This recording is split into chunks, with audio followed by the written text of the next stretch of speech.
Bulletin की शुरुआत इस वक्त की बड़ी खबर से करेंगे। दिल्ली से बड़ी खबर है, सुप्रीम कोर्ट ने पटाखों की फरोख्त पर फैसला सुनाया है। पटाखों की फरोख्त को शर्तों के साथ सुप्रीम कोर्ट ने मंजूरी दी है। पटाखों पर पूरी तरह पाबंदी आयद नहीं की है सुप्रीम कोर्ट ने। सुप्रीम कोर्ट ने कहा है कि मजहबी जलसों पर पटाखे नहीं जलाए जा सकते, महफूज पटाखे जलाए जा सकते हैं। सुप्रीम कोर्ट ने अपने फैसले में यह तबसरा किया है और साथ ही साथ सुप्रीम कोर्ट ने कहा कि तेज आवाज वाले पटाखों पर पाबंदी रहेगी। पटाखों को ऑनलाइन फरोख्त ना किया जाए, सुप्रीम कोर्ट ने कहा है। और साथ ही साथ सुप्रीम कोर्ट ने छूट दी है कि रात 8 से 10 बजे तक ही पटाखे जलाए जा सकते हैं।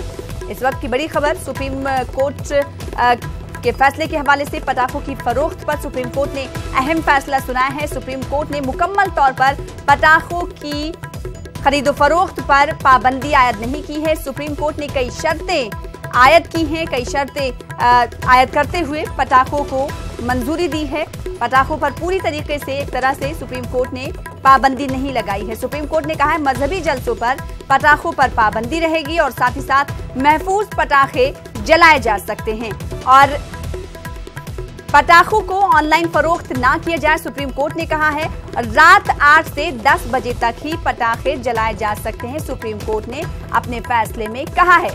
सुशील पांडे मजीद अपडेट के साथ जुड़ चुके हैं। सुशील पांडे, कई बातें सुप्रीम कोर्ट ने आज अपने फैसले में कही, कई तबसरे दिए हैं सुप्रीम कोर्ट ने पटाखों के जलाने के ताल्लुक से। क्या कुछ तफसीली तौर पर बताइए, क्या कुछ सुप्रीम कोर्ट ने कहा अपने फैसले में?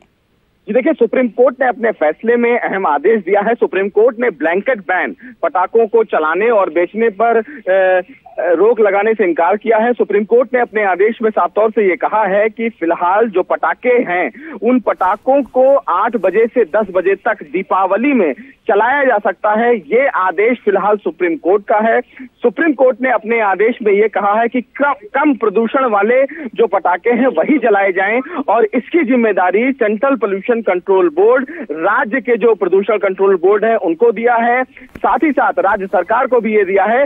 सुप्रीम कोर्ट ने ये कहा है कि जो कम शोर वाले पटाखे हैं उन्हीं को जलाया जाए, ये अहम आदेश है। यानी कि एक बड़ा आदेश फिलहाल सुप्रीम कोर्ट का, जहां पर एक तरफ ये उम्मीद लगाई जा रही थी कि सुप्रीम कोर्ट पूरे देश में ब्लैंकेट बैन का आदेश दे सकता है, वहीं में सुप्रीम कोर्ट ने एक बड़ी राहत दी है और ये कहा जा सकता है कि अब धूम और धड़ाके के साथ दीपावली मनाई जा सकती है। जी सुशील पांडे, अगर पटाखों की बिक्री को लेकर बात करें तो सुप्रीम कोर्ट ने इस हवाले से क्या कुछ कहा है?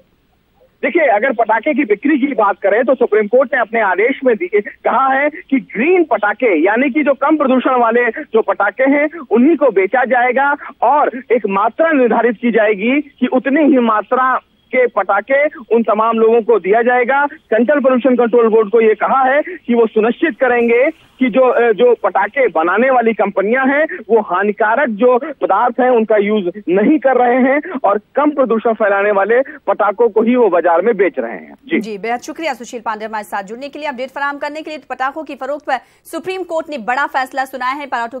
पटाखों की फरोख्त को शर्तों के साथ सुप्रीम कोर्ट ने मंजूरी दी है। पटाखों पर पूरी तरह से पाबंदी आयद नहीं की है सुप्रीम कोर्ट ने। फिलहाल आगे बढ़ लेते हैं, जामिया हमदर्द कॉन्वोकेशन की बात करेंगे। जामिया हमदर्द यूनिवर्सिटी का आज कॉन्वोकेशन हो रहा है। मुल्क के नायब सदर जमहूरिया वेंकैया नायडू ने तकरीब में मेहमान खुसूसी के तौर पर शिरकत की। तकरीब से खिताब करते हुए नायब सदर जमहूरिया ने कहा कि खवातीन को तालीम याफ्ता और बाइख्तियार बनाना बहुत अहम है। इस प्रोग्राम में चांसलर हाबील खुराकीवाला भी मौजूद हैं। प्रोफेसर एहतशाम हुसैन ये प्रोग्राम कंडक्ट करा रहे हैं। जामिया हमदर्द में आज 28 गोल्ड मेडल तलबा तालिबात को दिए जाएंगे और 115 PhD डिग्रियां तकसीम की जाएंगी। इस वक्त लाइव तस्वीरें हम आपको दिखा रहे हैं टीवी स्क्रीन पर। नायब सदर जमहूरिया वेंकैया नायडू इस वक्त मौजूद हैं कॉन्वोकेशन तकरीब में। कुछ देर कबल कॉन्वोकेशन की तकरीब से नायब सदर जमहूरिया खिताब कर रहे थे। इस वक्त नायब सदर जमहूरिया की शॉल पोशी की जा रही है। तो इस वक्त सीधी तौर पर तस्वीरें हम आपको दिल्ली से दिखा रहे हैं, जहां पर जामिया हमदर्द यूनिवर्सिटी का आज कॉन्वोकेशन मुनक्किद किया गया है। 13वां कॉन्वोकेशन ये बताया जा रहा है और मेहमान खुसूसी के तौर पर नायब सदर जमहूरिया वेंकैया नायडू को आप टीवी स्क्रीन पर देख सकते हैं और इस वक्त शॉल पोशी तमाम मुअज़्ज़िज़ीन की शख्सियात की जा रही है। कुछ देर कबल नायब सदर जमहूरिया वेंकैया नायडू ने खिताब करते हुए खवातीन को पढ़ाने पर, उन्हें तालीम याफ्ता बनाने पर जोर दिया। उन्होंने कहा कि आज के माशरे में खवातीन को आगे बढ़ाना बहुत अहम है क्योंकि खवातीन से एक माशरा एक ही नस्ल नहीं बल्कि कई नस्लें फैज़याब होती हैं। इस तरह के रिमार्क्स अपने खिताब में नायब सदर जमहूरिया वेंकैया नायडू ने दिए हैं। आपको बता दें कि आज कई तलबा तालिबात को डिग्रियां मिलने वाली हैं और एजाज़ात से भी कई तलबा तालिबात को नवाजा जाएगा। जामिया हमदर्द यूनिवर्सिटी की सीधे तौर पर कॉन्वोकेशन की तस्वीरें रास्त नशरियात हम आपको टीवी स्क्रीन पर दिखा रहे हैं। नायब सदर जमहूरिया वेंकैया नायडू तकरीब में मेहमान खुसूसी के तौर पर मौजूद हैं और इस वक्त तलबा तालिबात को डिग्रियां सनद देने का सिलसिला भी शुरू हो चुका है। आप देख सकते हैं इन तस्वीरों में तमाम खवातीन को बाख्तियार करने पर भी आज नायब सदर जमहूरिया ने जोर दिया। उन्होंने कहा कि एक खवातीन को बाख्तियार बनाना हमारे माशरे की बहुत अहम ज़रूरत है। इस प्रोग्राम में चांसलर हबील खुराकी वाला भी मौजूद हैं और इस प्रोग्राम को ऑर्गेनाइज करा रहे कंडक्ट करा रहे हैं प्रोफेसर एहतिशाम हुसैन। जामिया हमदर्द में आज कहा जा रहा है कि 28 गोल्ड मेडल दिए जा रहे हैं तलबा और तालिबात को, वहीं 115 PhD डिग्रियां तकसीम की जाने वाली हैं। आज इस प्रोग्राम में नायब सदर जमहूरिया मेहमान खुसूसी के तौर पर इस तकरीब में, इस कॉन्वोकेशन की तकरीब में मौजूद हैं। PhD के सनद भी, डिग्रियां भी आज तलबा तालिबात को दी जा रही है। और इस कॉन्वोकेशन से खिताब करते हुए नायब सदर जमहूरिया ने मजीद क्या कुछ कहा, आइए आपको सुनाते हैं। My dear youngsters, is not only for employment. Education is for enhancement of knowledge. Education is for enlightenment. Education is for empowerment. And then education is for employment also. So we have to keep that in mind while studying, not for job alone. And no government can provide job for all people. If everybody becomes a job holder, then where are the people to serve? But Jamia Hamdard is considered as a model for evaluation by many. It reflects the commitment of this university towards protect the environment. Water is the most important natural resource, without which life is simply not possible. It is the basis, very basis of life. Rainwater harvesting helps in mitigating the inadequacy of surface water and in recharging groundwater levels. It is very encouraging to note that Jamia Hamdard is not only teaching its students the importance of conserving every drop of water, but also practicing it effectively, thereby a role model in this respect to all other educational institutions. तो एक बार फिर से रुख कर लेते दिल्ली का। हमारे साथ हमारे नुमाइंदे खुर्रम शहजाद आज कॉन्वोकेशन को कवर कर रहे हैं, उनका रुख करेंगे। खुर्रम शहजाद, लगातार आप हमारे साथ जुड़ रहे हैं। आज 13वां कॉन्वोकेशन है, कॉन्वोकेशन तकरीब है आज जामिया हमदर्द यूनिवर्सिटी की। इस मौके पर हमने देखा कि नायब सदर जमहूरिया ने खवातीन को बाख्तियार बनाने की ज़रूरत पर जोर दिया है। More than 35% non-Muslim in the university today.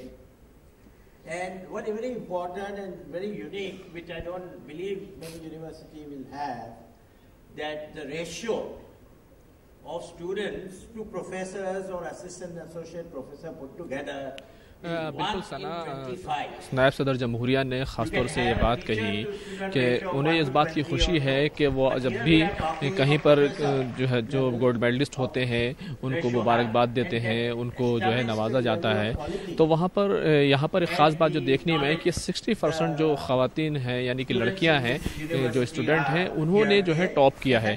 तो एक बड़ी बात है, उन्होंने इसको जोड़ा कि जिस तरह से हमारे जो है आजहानी साबिक़ वज़ीर आज़म अटल बिहारी वाजपेयी थे और उस वक्त जो है मौजूदा वज़ीर आज़म नरेंद्र मोदी हैं, उन्होंने बेटी बचाओ बेटी पढ़ाओ का जो नारा दिया था उसको साकार किया जा रहा है। और उन्होंने ख़ासतौर से पुरानों से, वेदों से भी उसको कनेक्ट करते हुए कहा कि कहीं पर यह नहीं कहा गया कि ख़वातीन को जो है घरों में बिठा कर रखा जाए, बल्कि उन्होंने जो देवियाँ हैं उनको भी एक तरह से जो है इशारों में उन्होंने कहा कि जैसे लक्ष्मी देवी है तो उसको फाइनेंस से रिलेटेड है, सरस्वती देवी है तो उसका जो है डिफेंस से रिलेटेड है।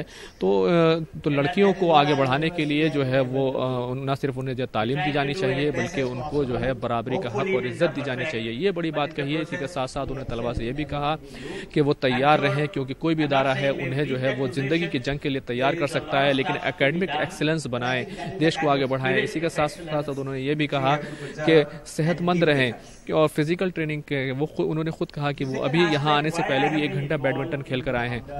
तो कहना चाहिए कि जो हमारे नायब सदर जमहूरिया हैं, उन्होंने साफ तौर पर जो है वो जो तलबा हैं जो यहाँ से पास आउट हो रहे हैं, जो ज़िंदगी में आगे बढ़ने जा रहे हैं, मुल्क की तरक्की, मुल्क को आगे लेकर जाने वाले हैं, मुल्क को तरक्की के रास्ते पर आगे बढ़ाने वाले हैं, उनको एक राह दिखाई है और उनको एक तरह से गाइड किया है। खुर्रम शहजाद, जिस तरीके से तस्वीरों में हम देख पा रहे हैं और आप खुद कॉन्वोकेशन तकरीब में मौजूद हैं, ऐसे में जिन तलबा तालिबात को आज डिग्रियां मिल रही हैं, एजाज मिल रहा है, सनद मिल रही है, उनमें किस तरीके का जोशो खरोश दिखाई दे रहा है? E-learning in 2 years they got 90% passing. So we have 600 schools, about 500,000 children going through the e-school. Then in Hyderabad, so you come from, there is a management institute, Center for Organization Development. देखिए, जब भी ऐलान होता था gold medallist का डिग्रियां दिए जाने का, मैं आपको बता दूं पीएचडी की 115 डिग्रियां यहाँ पर दी जा रही हैं और सबसे बड़ी बात यह है जामिया हमदर्द की कि इसके जो साइटेशन है उसका फीसद जो है 11% है, यानी कि जो मुल्क में जो प्राइवेट इदारे हैं, यूनिवर्सिटियाँ हैं, उनमें सबसे ज़्यादा है। और अगर अभी हम NIRF की रैंकिंग को देखें तो जामिया हमदर्द की रैंकिंग जो है 2018 में 23 है, यानी 37 में से जो है 23 की रैंकिंग है। दूसरी जो बड़ी बड़ी यूनिवर्सिटियाँ हैं कि बनारस हिंदू यूनिवर्सिटी, दूसरी यूनिवर्सिटियां हैं, वो भी इससे कहीं पीछे दिखाई देती हैं।